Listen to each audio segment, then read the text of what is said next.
I've designed and created an electric guitar pickup that does not pick up the electrical interference, which is the hum and the buzz you hear in the background of so many bands when they play live. Guitarists are terrified of technology. They don't want guitars that they have to have batteries in, because if it's raining in the middle of their show, they don't want water getting into their guitar and then them having to replace the guitar. So I've made a passive version, meaning that there's no extra power needed. People see science as this very nerdy and very niche thing, but I don't think people realise that science, it sort of seeps into every aspect of your life. Our project is investigating methods for reclaiming the lithium from used batteries. We're beginning to face a lithium shortage, and so many products nowadays are using these lithium-ion batteries, like phones, vapes, watches and electric vehicles. Because we're on the rise of electric cars and electric bikes becoming more popular, there's an increase in global demand for lithium. So we're beginning to see a shortage.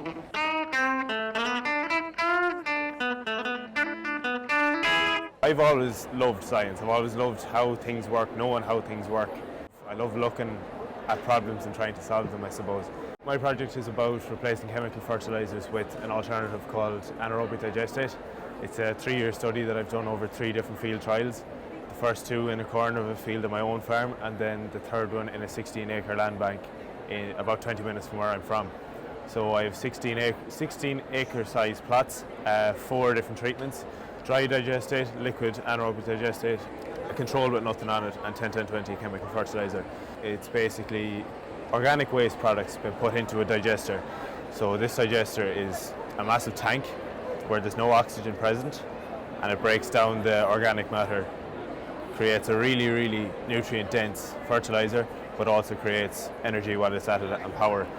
The digester that I worked out of powers 2,000 homes around it. You have energy being created, your fertiliser being created, you're getting rid of waste products, organic waste. So it could be food waste, could be waste from a farm, could be anything. And I suppose you're getting rid of your chemical fertilisers, you're not using them as much. Chemical fertilisers, the production of them equates for 18% of world energy consumption. So that's a huge, huge pull in the world. So our project on air fryers is really just testing how healthy and safe they are, because we use one every day, and because they're so time efficient and cost efficient and energy efficient, and they're meant to be healthier because they use no oil. We decided to kind of look into exactly how safe they are and if they produce any toxic chemicals or anything. So the process of air frying creates this chemical called acrylamide, which is actually carcinogenic, but not only that, but it's also a neurotoxin, a reproductive toxin, and it has other harmful effects as well. There's loads of cases where in industry settings, it's made people's limbs go numb and give them psychiatric issues and everything. So it's really not a great chemical. We made firelighters out of used coffee grounds and other used ingredients.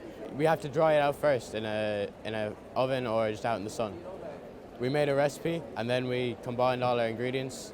We added variable ingredients such as dryer fluff and vegetable oil, and we used candle wax to bind all our ingredients together. And they work fairly well. They work very well. They work better than traditional firelighters. One of our firelighters lasted twice as long and was 10 degrees hotter than traditional firelighters.